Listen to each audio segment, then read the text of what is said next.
Hello students, it's Mr. Guerra and welcome back to art class. Today we are going to finish part 2 of our rainy day umbrellas and the kids holding them. So what you're going to need is a set of crayons and something to trace with, of course, because we got to do that first. So whether it's thin marker, thick marker, or Sharpie, let's begin. You should have drawn in pencil your rainy day kid. So take out your marker. And I would like you to start by tracing very, very carefully right on top of your pencil lines. By tracing on top of our pencil lines, we are really going to make this artwork pop.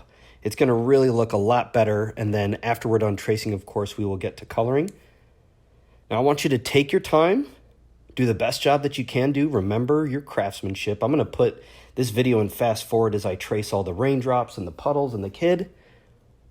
Feel free to pause the video, take full advantage of us being virtual, and then replay the video when you're ready to start up again.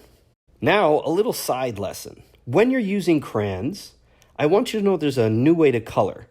And the way that we color with these crayons is all about the pressure. So on this right side of this scrap piece of paper, I'm going to take this yellow crayon. It's called Dandelion, by the way. And I'm going to push down pretty hard.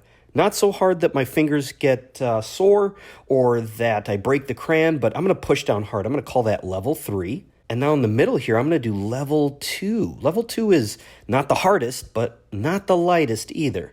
It's kind of an even pressure. Some of the white paper shows through on level 2. And then all the way over on the left, I'm going to do level 1. Level 1 is when you let the crayon barely touch the paper. You can see the color, but not too hard. And now you've got level 3. Level 2, and level 1. Let's start with level 3, pushing down pretty firmly with our crayon. Now we're going to create a shading process by pushing down level 3 with our crayon on all the lower parts and focusing in on our kid's raincoat. So right along the bottom, I'm going to start pushing down with a level 3. Pushing down with level 3 along the bottom. I'm also going to push down with level 3 on the bottom curve of the raincoat's pockets. And I like to make thick level 3 lines. And these are going to become shadows as we continue. I'm going to do the other pocket, again, very firm. And I'm using my free hand to hold the paper in place as I color. I also want to go up the main part of the raincoat where the zipper is. So just on the left side of that line, again, pushing down level 3, really firm, making sure that I get a nice solid line there.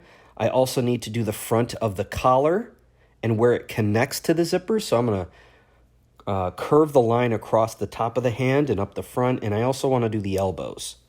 So one last time, level 3 coloring only inside the raincoat, a nice thick line.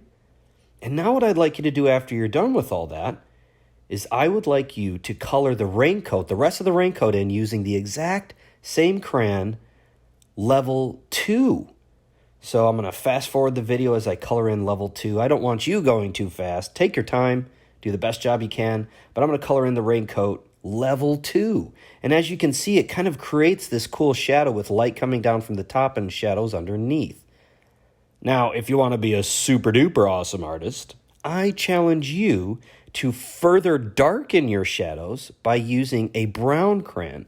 So go ahead, go through your collection, get out a brown crayon, and I want you to color the same areas that you colored on level 3, but I want you to use the brown crayon on level 1 and color on top of the shadowed areas. So I want you to use this brown crayon, and you can use somewhere between a level 1 and a level 2 to really kind of make the shadows pop out.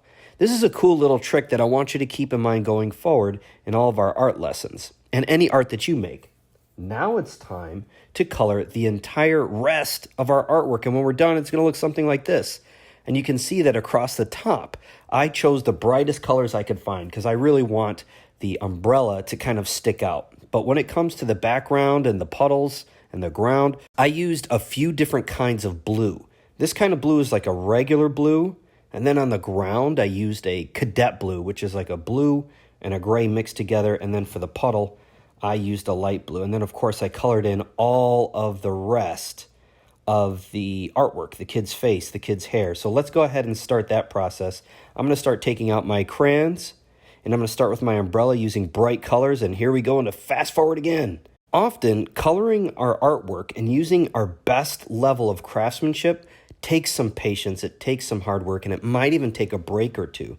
So during this art class, if you need a break, take a short break, give your hand a rest, and then return. But always, always do your best. I'm now going to color in the sky in the background. You can choose whatever colors that you'd like to color in. It doesn't have to be blue, but since it's raining, I thought like a darker color like a blue, a bluish gray, or a gray would be appropriate. And I'm also going to take extra special care not to color on top of my raindrops. Leaving them white will help them to stick out from my artwork. Then I'm going to use that cadet gray that I was talking about before, and I'm going to color in the ground. Finally, I'm going to go ahead and color in the puddle with a blue, and there you have it. We've got a rainy day kid, and I think it came out great. I hope yours did too. Don't forget to take a picture and upload it to Schoology so I can check it out, and I will see you all next time. Bye for now.